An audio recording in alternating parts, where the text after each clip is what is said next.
Señor y poder cantar la verdad del Evangelio y no ser entretenido con cosas que realmente pueden animar mucho al espíritu del hombre, no el de Dios, y que podrían tal vez levantar la efervescencia de la carne, pero no el alma.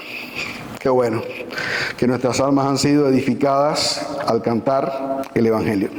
Hoy vamos a estar hablando acerca del mensaje del reino. ¿Qué es lo que ha proclamado la iglesia? ¿Qué es lo que ha dicho la iglesia? ¿Qué es lo que ha gritado la iglesia a lo largo ya de 21 siglos? Después que Cristo murió en la cruz del Calvario y resucitó. Les invito a buscar el libro de Hechos capítulo 3 del 1 al 4 y lo vamos a leer en su momento. Hay momentos en los que Dios obliga al hombre a mirar de frente una verdad que ha estado esquivando, pero que ya no puede seguir evadiendo. Eso es lo que sucede en el pasaje que vamos a ver en esta tarde. Pedro y Juan suben al templo a la hora de la oración. Y allí en la puerta, llamada la Hermosa, estaba un hombre cojo de nacimiento, un impedido físico, un paralítico. No era desconocido, todo el mundo lo veía todo el tiempo. Era famoso en Jerusalén. Todos lo habían visto durante años. Todos sabían que no podía caminar. Todos sabían que dependía de la compasión ajena para poder vivir. Pero ahora ese hombre entra al templo caminando, saltando y alabando a Dios. La multitud, ¿qué pasa? Se maravilla, pero Pedro no les permite quedarse en el asombro, no les permite convertir el milagro en espectáculo, no les permite admirar a los instrumentos, y Pedro desvía la atención totalmente hacia la verdad, los obliga a mirar a la verdad. Así que el milagro no es el centro es Jesucristo, el todopoderoso Dios, el que puede hacer que el ciego vea, que el cojo camine, que el ciego mire, que el sordo escuche, el que puede hacer que el pecador y el muerto vuelvan a la vida y resucite. Y hay un detalle que no podemos pasar por alto. Todo esto, ¿dónde ocurre? Ocurre en el templo de Jerusalén, en el lugar que representaba la presencia de Dios, el sistema sacrificial, el sacerdocio, la vida religiosa de Israel. Pero ahora el poder de Dios no se está manifestando por medio del altar, ni por medio del sacerdote, ni por medio del sacrificio de animales, ni por medio del sistema antiguo. Ahora el poder de Dios se manifiesta en un nombre. Y ese fue el nombre que el cojo escuchó cuando Pedro le dijo: no tengo ni plata ni oro, pero lo que tengo te doy. En el nombre de Jesucristo de Nazaret, levántate y anda. Eso significa que la autoridad salvadora de Dios ya no está concentrada en un lugar ni en una estructura ceremonial, sino en una persona. El templo apuntaba a Cristo, el sacerdocio apuntaba a Cristo, los sacrificios apuntaban a Cristo, y ahora que ha venido Cristo, el poder se manifiesta en el nombre de Jesucristo, en Él. Piensa en lo que ocurrió con el arca del pacto. Durante mucho tiempo el arca fue el símbolo visible de la presencia de Dios en medio de su pueblo, pero el arca no era el fin, era una señal. Del mismo modo, el templo tampoco era el fin, era una sombra. Era una estructura provisional que señalaba hacia una realidad mayor.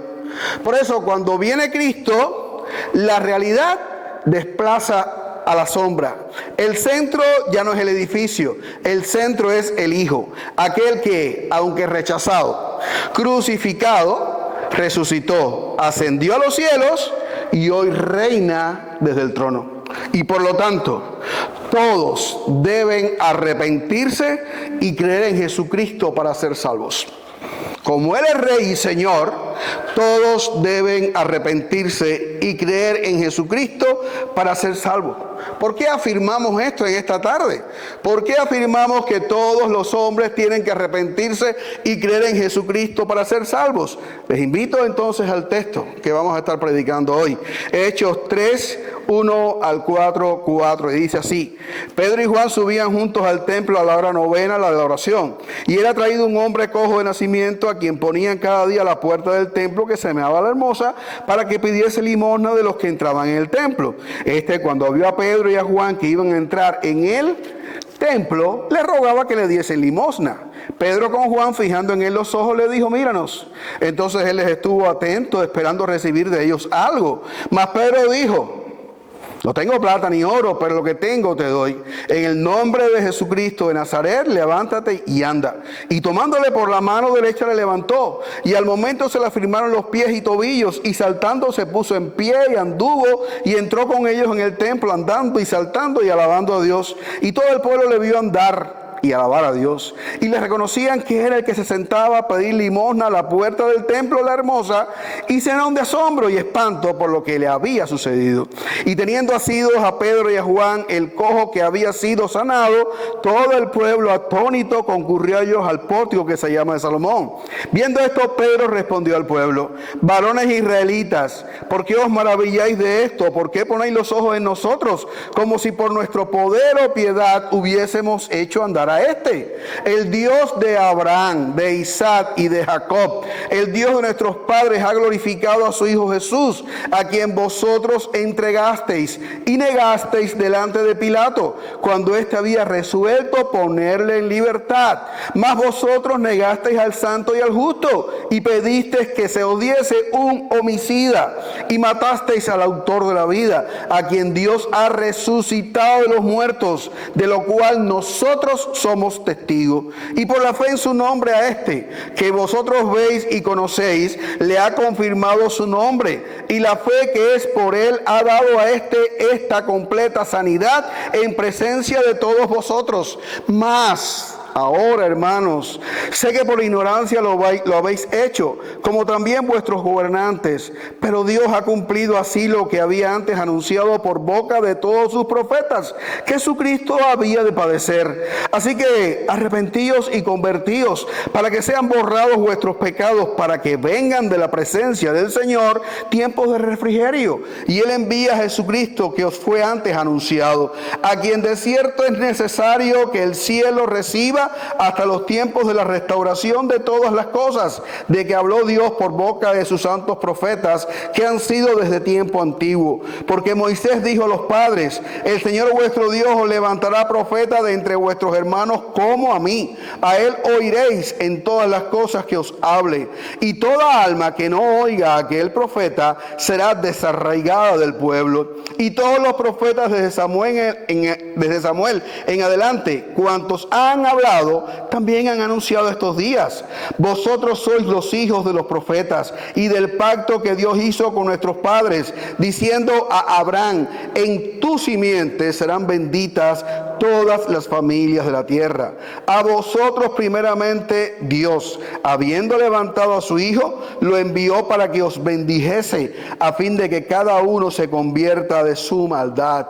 Hablando ellos al pueblo, vinieron sobre ellos los sacerdotes con el jefe de la guardia del templo y los saduceos, resentidos de que enseñasen al pueblo y anunciasen en Jesús la resurrección de entre los muertos. Y les echaron mano y los pusieron en la cárcel hasta el día siguiente, porque era ya tarde.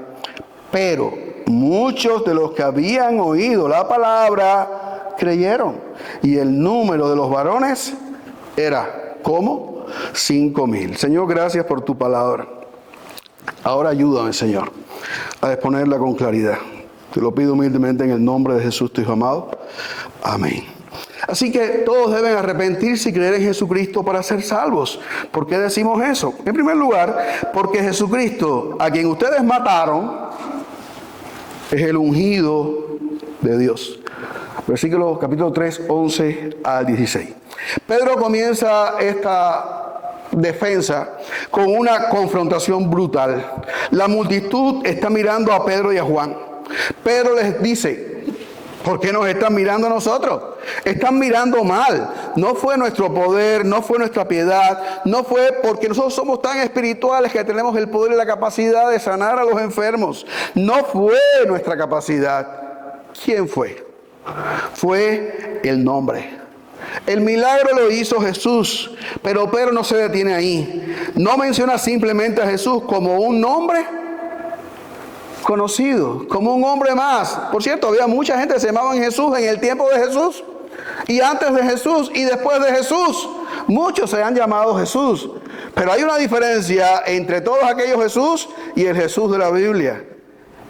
La Biblia dice que el Jesús de la Biblia es descrito por Pedro aquí como el Dios de Abraham, de Isaac y de Jacob, el Dios de nuestros padres, según dice el versículo 13, ha glorificado a ¿quién? ¿A cualquier Jesús? No, a su Hijo Jesús. Y el Hijo Jesús es aquel que ustedes, ¿qué hicieron?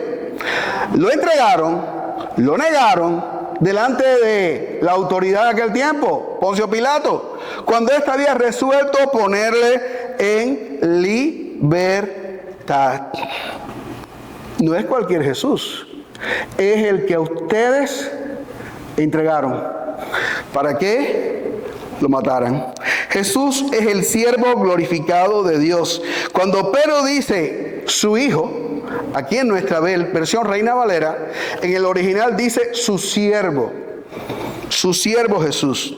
No está usando una palabra de cortesía, está conectando a Jesús con Isaías. ¿Y qué dijo Isaías acerca de Jesús?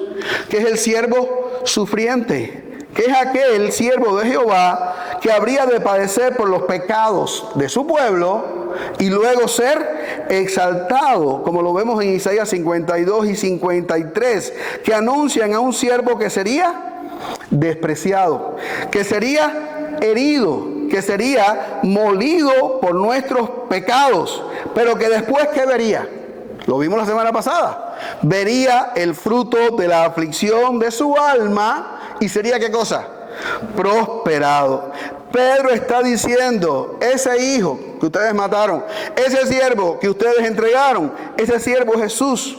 Y eso cambia por completo lo que pasó en la cruz del Calvario. La cruz no fue un accidente, una vez más lo repetimos, una vez más Pedro lo recalca. La cruz no fue una derrota inesperada, no fue algo que nadie sabía que iba a acontecer y pasó porque pasó. No, la cruz fue el camino del siervo hacia la gloria. Si usted lee la Biblia, verá que la Biblia está diciendo que Dios enviaría un Redentor que tenía que morir. Aún Jesús, antes de llegar a Jerusalén, le dijo a sus discípulos, voy pues a Jerusalén y allí al Hijo de Dios lo van a matar, lo van a entregar, se van a burlar, lo van a escupir, lo van a crucificar, lo van a sepultar y al tercer día, ¿qué va a pasar? Va a resucitar. Las Escrituras dan testimonio de Él. Las Escrituras advierten cómo es que Dios redime un pueblo para su gloria por medio de la muerte de su Hijo. Así que a ese que ustedes lo rechazaron, dice Pedro, Dios lo ha glorificado. El veredicto humano fue crucifícale, condénalo. Pero el veredicto divino, ¿cuál fue? Exáltale.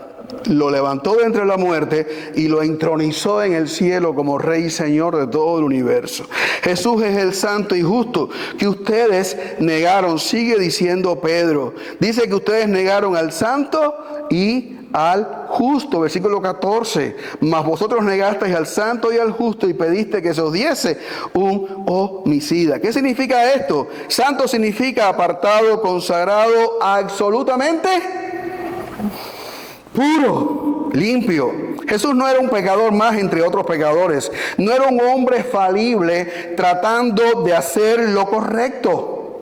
La Biblia describe a Jesús como el santo de Dios. Pero no se queda solamente en decir que es santo. Dice Pedro que además de santo, ¿qué cosa es? Es justo, que significa recto, inocente, sin culpa. Aquí Pedro subraya la perversión del pecado humano. Negaron al justo y ¿qué pidieron? A un homicida. a Barrabás, un vil delincuente. Prefirieron a un culpable antes que al inocente. Prefirieron a un hombre de muerte antes que al dador de la vida. Eso es exactamente lo que hace el corazón del hombre. ¿Por qué tienes ídolos, ser humano? Has hecho dioses conforme a tu imagen, como tú los has creado, porque son los que te satisfacen. No te cuadra Dios, no te cuadra su palabra, no encajas en un sistema de pureza, de santidad y de justicia. Tienes que inventarte ídolos que sean como tú y que te guíen a la perversión y que aprueben tu pecado y tu maldad. Eso fue lo que hizo el pueblo de Israel cuando le pidieron escoger entre Jesús y Barrabás. ¿Qué escogió? Escogieron conforme a su corazón. Una vez más el pueblo se equivoca. Cuando Dios le pidió y les dijo, escojan un rey, ¿qué escogieron? Escogieron a Saúl, el que les cuadraba a ellos. Lo tuvieron 40 años dándole dolor de cabeza, hasta que Dios escogió un rey que era conforme a su corazón y les dio a David. Pero Jesús es superior a David, porque David era también un hombre falible, pecador. Jesús es el santo y es el justo, a quien el pueblo, ¿qué hizo? Rechazó. Y no fueron ellos porque ellos eran malos. Si Jesús estuviera aquí y ahora, y tendríamos que escoger entre Jesús y Barrabás, ¿qué haríamos? ¿Qué haríamos? Volveríamos a escoger a Barrabás, porque es el que encaja en nuestro pervertido corazón. Jesús es el autor de la vida, a quien Dios resucitó. Pedro culmina con una frase extraordinaria. Dice, mataste al autor de la vida, el versículo 15, a quien Dios ha resucitado de los muertos, de lo cual nosotros somos testigos. Autor de la vida significa el originador, la fuente de la vida, de donde brota la vida, quien creó la vida. Y esto no es solo que Jesús da vida. Pedro está diciendo algo mayor. ¿Tú estás vivo? ¿Por qué estás vivo? Porque Jesús te ha dado vida. La vida viene de Él. Él es la misma fuente de la vida, a quien ustedes han intentado destruir. Por eso Dios, ¿qué hizo? Como la vida no puede morir, Dios lo resucitó. Y la resurrección no es solo un milagro más, es la vindicación pública de Jesús. Es Dios diciendo, este es mi ungido. Ustedes lo rechazaron, pero yo lo he, ¿qué cosa? He exaltado. Y entonces Pedro vuelve al milagro. Y dice, y por la fe en su nombre, a este que vosotros veis y conocéis, le ha confirmado su nombre. Y la fe que es por él, ha dado a este esta completa sanidad en presencia de todos vosotros. Aquí nombre no es una fórmula mágica. ¿Ok? Es en la Escritura el nombre que representa la persona, representa la autoridad, representa el poder. Decir que yo vengo en nombre de tal rey, ¿qué significa eso? Yo soy su representante, yo soy su voz, yo soy su imagen. La Biblia dice que aquel hombre fue sanado en el nombre que tiene todo el poder y la autoridad, el nombre de Jesucristo. ¿Dónde ocurrió esto?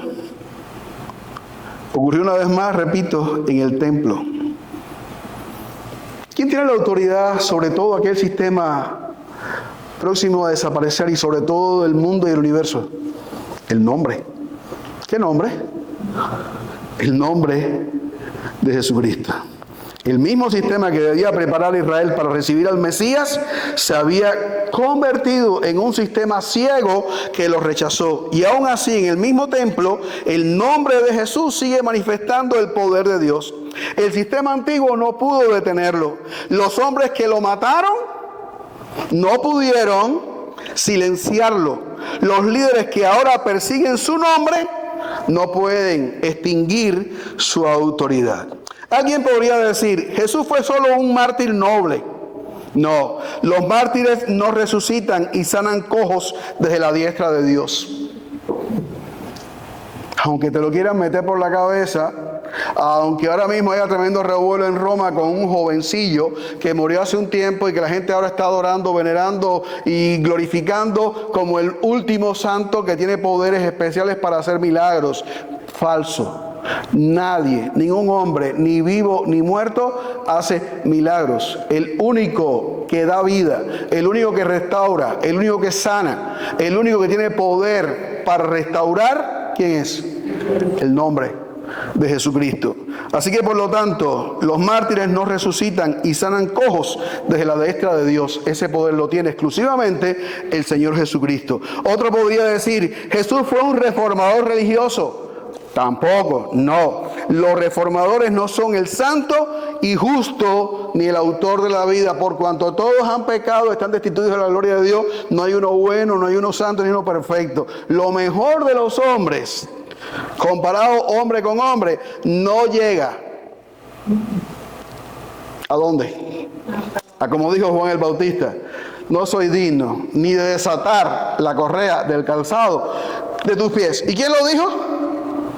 Juan el Bautista, entre los nacidos de mujer, el más grande según Jesús. Así que ni Calvino, ni Lutero, ni ningún reformador puede hacer nada. Otro podría decir, la iglesia tiene el poder. ¿Y qué dice Pedro una vez más? No. Pedro niega eso explícitamente. El poder no está en la iglesia. El poder está en Cristo. La iglesia solo es el instrumento. La fuente es Dios, Jesucristo, de donde viene todo el poder. Recuerde a David frente a Goliat. David no vino por su propia fuerza, sino en el nombre del Señor de los ejércitos. La victoria no descansó en David, sino en el Dios que lo enviaba. Del mismo modo, Pedro y Juan no vienen con poder propio, vienen en el nombre del Cristo resucitado. Hermano, no pongas tu confianza en sistemas, estructuras, tradiciones o figuras humanas. No vivas como si el poder dependiera de programas o instituciones. El poder es exclusivamente de Jesucristo. Y tal vez si me estás escuchando y aún no has creído en Cristo, recuerda, el problema no es si Jesús puede ser ignorado. El problema es que Jesús vive. Y si vive, tienes que responderle, porque un día te va a juzgar. En segundo lugar, ¿por qué todos deben arrepentirse y creer en Jesucristo para ser salvos? Porque Jesucristo es quien cumple las profecías. Y ahora estamos ahí en los versículos 17 al 24 del capítulo 3.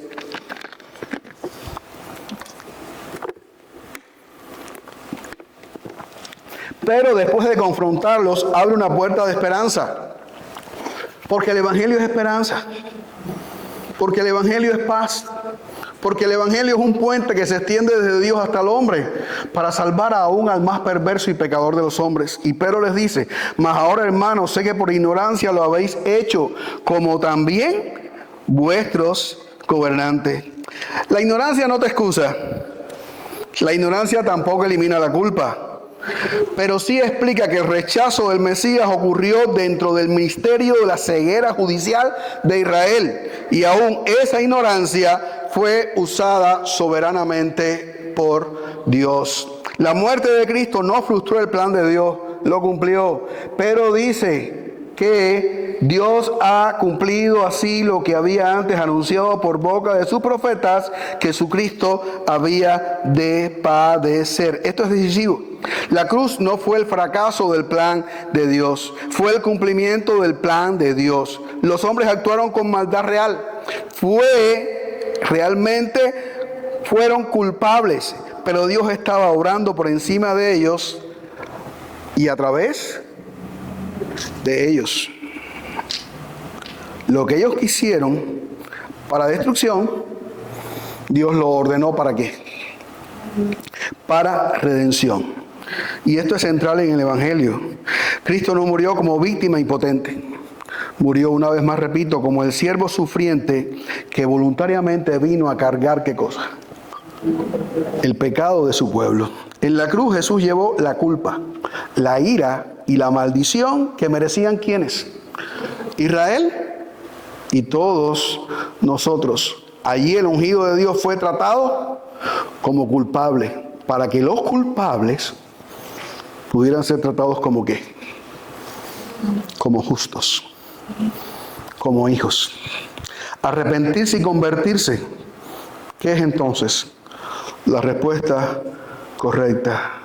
Pedro les dice en el 19, así que arrepentíos y convertíos, para que sean borrados vuestros pecados, para que vengan de la presencia del Señor tiempos de refrigerio. ¿Qué significa arrepentirse?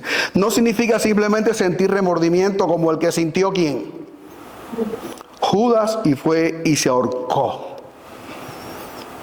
No significa ahora meter la cabeza en un cubo y decir, estoy embarcado. No significa eso. Arrepentirse significa cambiar de mente respecto a Dios, respecto al pecado, respecto a Cristo y respecto a uno mismo. Es reconocer que uno estaba equivocado. Es reconocer que estaba viviendo en rebelión. Es reconocer que he juzgado mal a Jesucristo y que necesito volverme a ¿quién? A Dios. ¿Qué significa convertirse? Porque Él dice arrepiéntanse y conviértanse.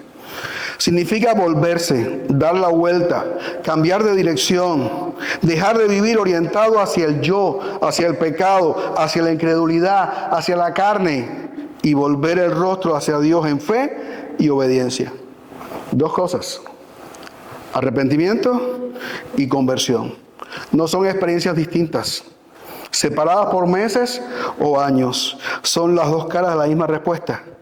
El que se arrepiente es porque se vuelve a Dios. Y el que se vuelve a Dios es porque se arrepiente. El que verdaderamente se vuelve a Dios, ¿cómo lo hace? ¿Cómo lo notas? ¿Cómo te das cuenta? ¿Qué lo distingue? ¿Qué es la señal de que realmente se ha vuelto a Dios? Arrepentimiento, pero no de boca, de vida. Si antes me oponía a Cristo, ahora le sirvo. Si antes lo negaba, ahora lo declaro. Si antes luchaba y peleaba contra Él, ahora lucho y peleo contra los que se oponen a su reino, a su mensaje, a su palabra. Por eso no hay cristiano pasivo. Por eso no hay una iglesia sentada en un banco del templo sin hacer nada, porque hay mucho que hacer para avanzar el reino de Dios. Hay mucho que hacer para que el nombre de Jesucristo sea dado a conocer hasta lo último de la tierra. Hay mucho que dar, hay mucho que invertir, hay mucho que entregar y mucho que sacrificar para decir que toda la basura que yo amaba antes ya no es nada para mí. Ahora todo es Cristo, y por eso Pablo podía decir, con Cristo estoy juntamente crucificado y ya no vivo yo, más vive Cristo en mí. Lo que ahora vivo en la carne lo vivo en la fe del Hijo de Dios, el cual me amó y se entregó a sí mismo por mí, lo demostró. Así tienes que demostrarlo tú, así tengo que demostrarlo yo, olvidándome de todas las estupideces que me caracterizaron, que yo amé, y poniendo ahora a Cristo en primer lugar, invirtiéndolo todo por Él, sufriéndolo todo por causa de Cristo. Eso se muestra, así se muestra el arrepentimiento, así se muestra el cambio de mente, así se muestra el cambio de vida. No es el trabajo lo más importante, no es los míseros dólares con los cuales vas a pagar la renta los que te van a llevar al cielo. Te van a comprar una casa en la tierra, pero la vas a perder en la eternidad, porque estás invirtiendo, estás edificando sobre, ¿qué cosa? Arena. Es en Cristo. Me disculpan, ¿cuántos días a la semana tú tienes? ¿Tienes 7? ¿Qué tiempo de esa semana tú le estás dando a Dios? ¿Cuál? Porque en un devocional que se envía todas las mañanas, 7 hermanos, 8 a lo sumo, dan like, como que realmente lo recibieron y están echando una oración. Hay un estudio bíblico el jueves, que venimos a estudiar la palabra, a orar y tener comunión. ¿Cuántos vienen? ¿Cuántos vienen el miércoles? ¿Cuántos están? 7, 8. ¿Dónde estás tú? ¿Cansado de trabajar? Tú me perdonas, pero el que tiene puesto a Cristo en primer lugar no se cansa con el trabajo. Pone a Cristo primero y cansado, con dolor, con aflicción, con enfermedad y con lo que sea, va y sirve al Señor.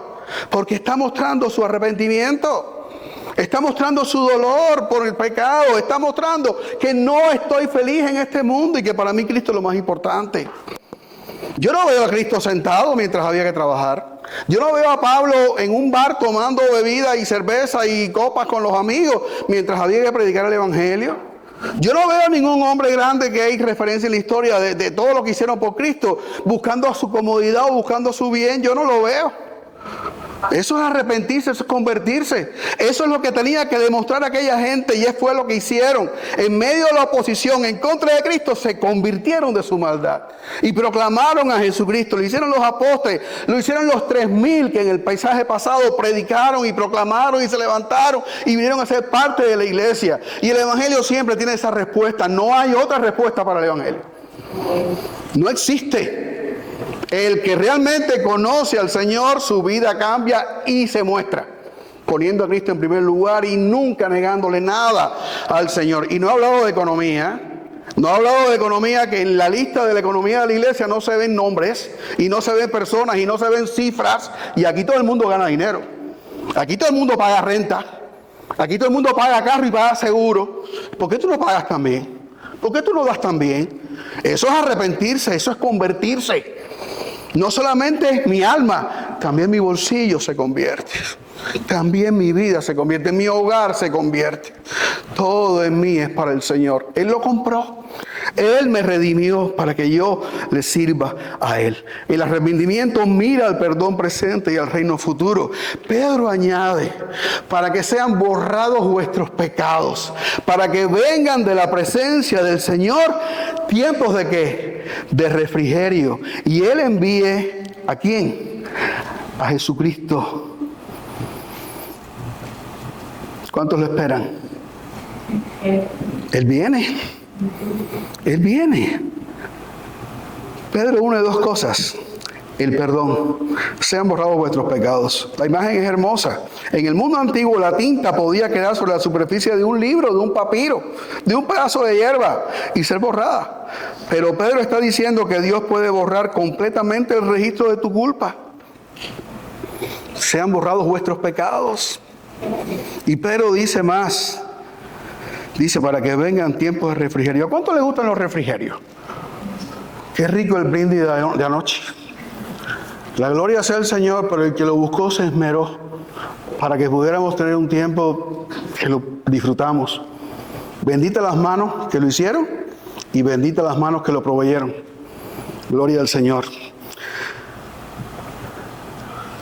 ¿Cuántos quieren pasar un buen tiempo en familia? Eso es tiempo de refrigerio. Aquí mismo ahora, ¿qué estamos teniendo? A pesar de los palos, ¿qué estamos teniendo? Tiempo de refrigerio. Pero no se compara. Eso no se compara con lo que Cristo fue a preparar para nosotros. Con lo que es servir, gozarse, disfrutar del Señor, de su obra, de su gracia, de su bondad, de su misericordia, ahora y por la eternidad. Y dice, y Él envíe a Jesucristo. Aquí Pedro abre la mirada hacia el reino consumado, hacia la restauración final de todas las cosas, hacia la plena manifestación del reinado mesiánico. El arrepentimiento no solo tiene que ver con escapar del infierno, tiene que ver con participar del nuevo mundo de Dios, tiene que ver con entrar en la restauración prometida. Anoche celebramos los votos matrimoniales, la renovación de votos, y hablamos de ahora sobre qué fundamento, ahora qué es lo que queremos que nuestros matrimonios reflejen. ¿Y reflejen qué cosa? El amor de Cristo por su iglesia.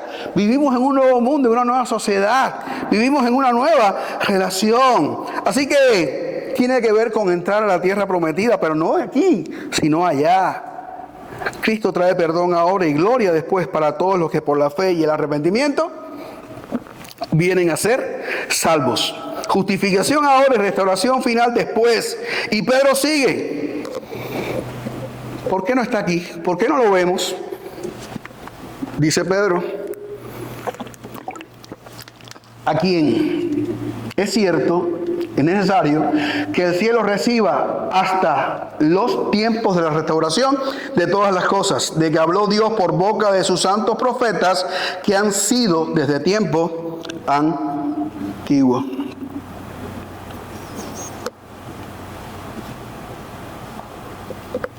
¿Qué va a pasar al final? Cristo volverá y restaurará ¿qué cosa? Todas las cosas.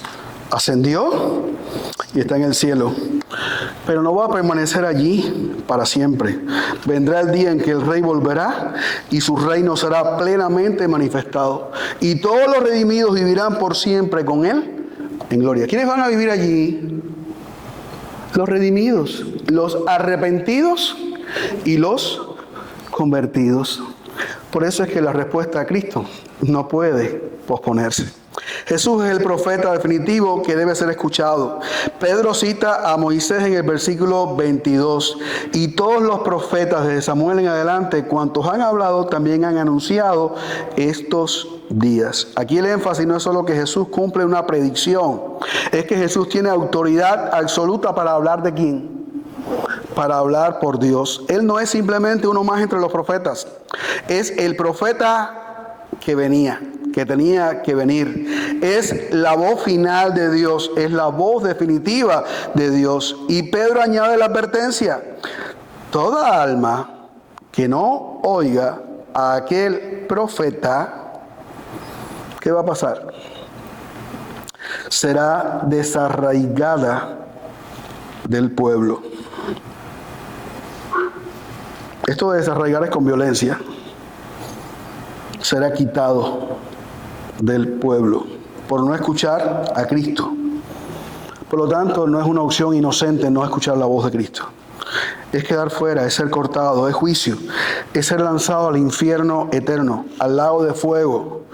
¿Juntamente con quién? Con el diablo y sus demonios. Alguien podría decir: yo creo en Dios, pero no necesito a Cristo. ¿Qué dice Pedro? Todo lo contrario.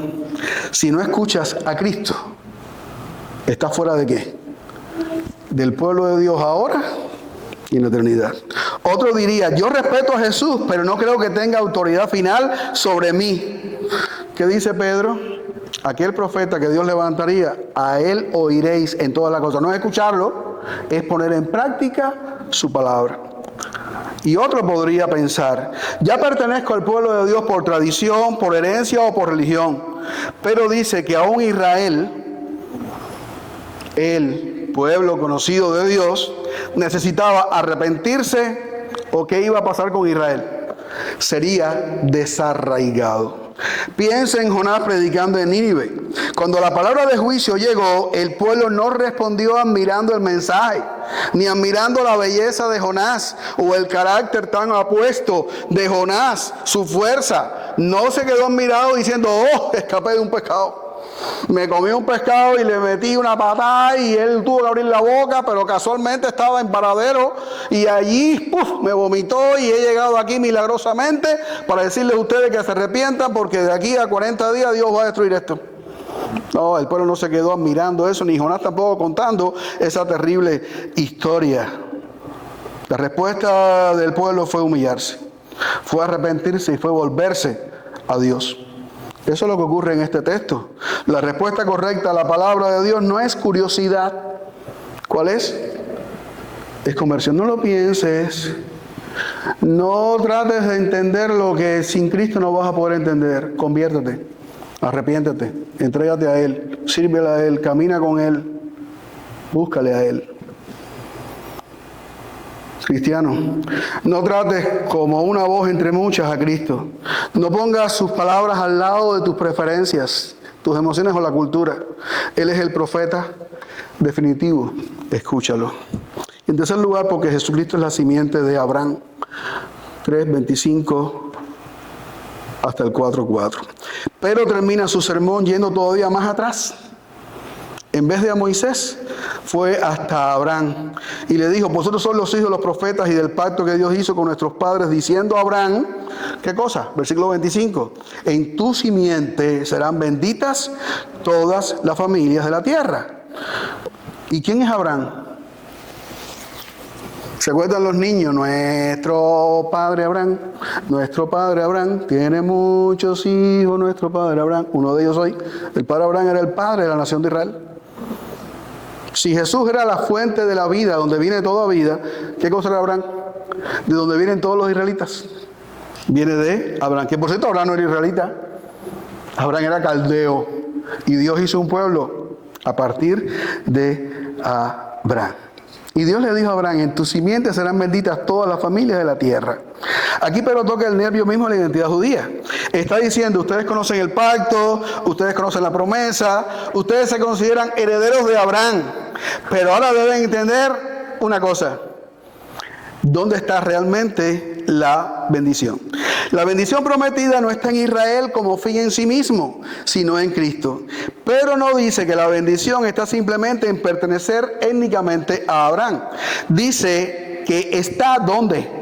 En la simiente. En tu simiente serán benditas todas las familias de la tierra. Y el desarrollo del Nuevo Testamento deja claro, como ya vimos en Gálatas 3:16, que la simiente de Abraham no fue ¿quién? No fue Isaac. ¿Fue quién? Jesucristo. No fue en Isaac que vino bendición para la humanidad. Es en Cristo que viene bendición para toda la tierra, para gente de todo pueblo, lengua y nación. Es decir, la bendición ya no está en una pertenencia nacional considerada en sí misma, ni en un sistema religioso, ni en una genealogía carnal. La bendición está en Cristo y en ser parte de Cristo. Y así lo dice Pablo en Gálatas 3:29. Israel como pueblo histórico fue el canal de la promesa. Pero ¿quién es Cristo? El cumplimiento de la promesa. Por eso nadie recibe la bendición por estar cerca del canal, por tener un pasaporte, un ID o una ciudadanía del actual Estado de Israel, ni de Estados Unidos, ni de Cuba, ni de ningún lado. No es por estar en el borde, es por estar en Cristo. La simiente de Abraham. La realidad de lo que fue sombra. La bendición está en el Mesías de Israel y solamente en unión con Él. ¿Quieres tener bendición? Arrepiéntete, conviértete. Cree en Jesucristo, sírvele y síguele. La bendición prometida, ¿cuál es? Es principalmente salvación del pecado.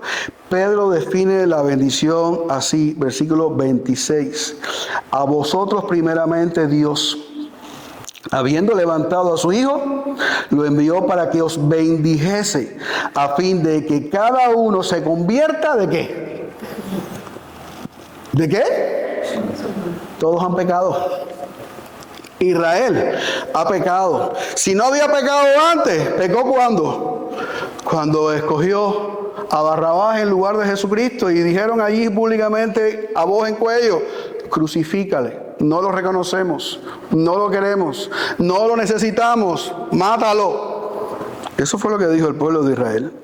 ¿Y qué está diciendo Pedro ahora? A vosotros primeramente Dios, habiendo levantado a su siervo, lo envió para que os bendijese, a fin de que cada uno se convierta de su maldad. Por eso Pablo dice después en Romano, no ha desechado Dios a Israel. Y por eso hasta el día de hoy se le predica el evangelio ¿a quién? A judíos y a gentiles, porque todos tienen que convertirse, todos tienen que arrepentirse. Pero sin creer en el evangelio, sin ser de Cristo, Israel no es pueblo de Dios y no va a ser salvo. Y esto es crucial. La bendición no se define aquí en términos de prosperidad material, como muchos quieren hacerte ver. La bendición no se define por bienestar político o social. La bendición no se define por superioridad nacional, cultural, étnica, lo que sea. La bendición es que Dios aparta al pecador ¿de dónde? De su maldad y de sus consecuencias. ¿Cuál es la consecuencia del pecado? La muerte y la condenación. Así que la mayor bendición no es tener una vida cómoda, es ser librado del pecado que nos separa de Dios y nos destruye. Por eso la bendición abrahámica en su cumplimiento final, lo que Dios le dijo a Abraham, no es meramente tierra, no es simplemente descendencia o prosperidad temporal. es ser redimidos por Cristo, la simiente, es perdón, es nueva vida, es pertenecer al pueblo que no nace en Israel, sino que nace de nuevo, ¿en quién? En Jesucristo. ¿Qué le dijo Jesús a Nicodemo? Tienes que nacer de nuevo porque no es suficiente que seas judío. Tienes que nacer del agua y del Espíritu, tienes que convertirte, tienes que arrepentirte y tienes que mostrar los frutos dignos de arrepentimiento. La multitud que cree confirma que la bendición está llegando por Cristo. Dice el capítulo 4, versículo 4, que muchos de los que habían oído la palabra creyeron. ¿Y el número de los varones cuánto era? 5,000. Recuerde que la iglesia había empezado a ocupar espacios. Por eso es que vemos a Pedro y a Juan en el templo predicando y viendo cómo se desarrolla todo este suceso que trajo una bendición. Se proclamó el evangelio, se estableció el mensaje. Cristo crucificado, ante él exaltado, hay que arrepentirse y convertirse. Y dice en el texto que 5,000 se convirtieron. Fruto de aquel milagro. Que decía el capítulo anterior que por la mano de los apóstoles eran hechas estas señales en el nombre de Jesucristo. Esto no es un simple detalle para llenar espacios. Lucas está viendo cómo se cumple la promesa a Abraham, cómo se está desplegando, cómo Dios está haciendo realidad esa promesa. La bendición está llegando. ¿Dónde? ¿En el templo? No, en Cristo. ¿A quiénes está llegando la bendición? ¿A los judíos? No, a todos los que creen. Y al mismo tiempo, ¿qué vemos también en el pasaje? Que los líderes religiosos de Israel, ¿qué siguen haciendo? Siguen oponiéndose, siguen rechazando, siguen persiguiendo a Cristo y a su pueblo. A aquellos que habían sido redimidos por su sangre y que por la fe habían mostrado a través del arrepentimiento y la conversión que ahora son de Cristo, que habían cambiado de mente y de corazón. Pero los líderes, ¿qué siguen haciendo? Siguen reprimiendo, siguen persiguiendo y por eso meten presos a los apóstoles. Y después vino una persecución, sobre todo a Jerusalén, de parte de estos líderes religiosos en contra de todos los que creen en Jesucristo. Va a haber persecución. Siempre lo ha habido. Cuando se predica a Cristo, suceden ambas cosas. Unos creen y otros rechazan. ¿Y qué hacen los que rechazan? Te matan y te persiguen. ¿Y los que creen? Pues proclaman el evangelio hasta lo último de la tierra. El nombre sigue siendo perseguido, pero el nombre sigue salvando. Ahí está la gloria del reino de Dios. ¿Puede ser detenido? Por eso es que el reino de Dios, ¿cómo es? Indetenible, porque no depende de ningún hombre. Depende del nombre, que es sobre todo nombre, que ha mandado su espíritu para hacer que hasta las piedras hablen. Algunos dicen la bendición está en pertenecer a cierto pueblo o tradición. No, la Biblia dice que la bendición está en Cristo. Otros dicen la bendición es éxito, salud o abundancia. No, pero dice que la bendición es ser apartado de la maldad y eso solamente lo hace Jesús. Otros dicen, si soy religioso, ya estoy dentro. No, los hombres más religiosos del pasaje y de la Biblia, ¿qué estaban haciendo? Estaban persiguiendo a los apóstoles. Piensa en Ruth. Ruth no pertenecía únicamente a Israel, pero por la fe fue incorporada al pueblo de Dios y terminó entrando en la línea mesiánica. ¿Por qué? Porque la bendición siempre apuntó más allá de la carne, hacia la gracia de Dios que reúne a un pueblo en su Redentor. Cristiano, no busques tu identidad principal en raíces terrenales, tradiciones, historia o estructura religiosa. Tu bendición está en Cristo.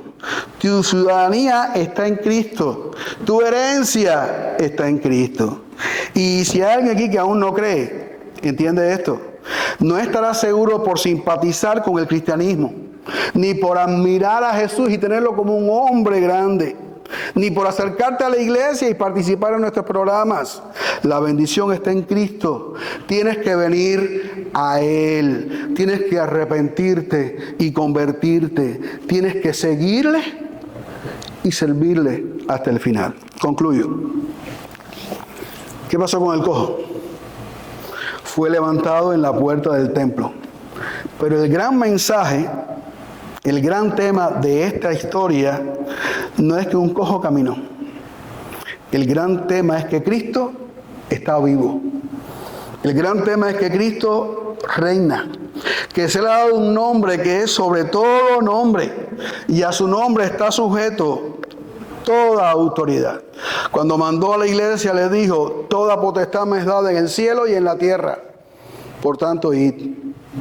Somos representantes de la máxima autoridad. Por eso vamos. El milagro fue la ocasión. Cristo es el mensaje.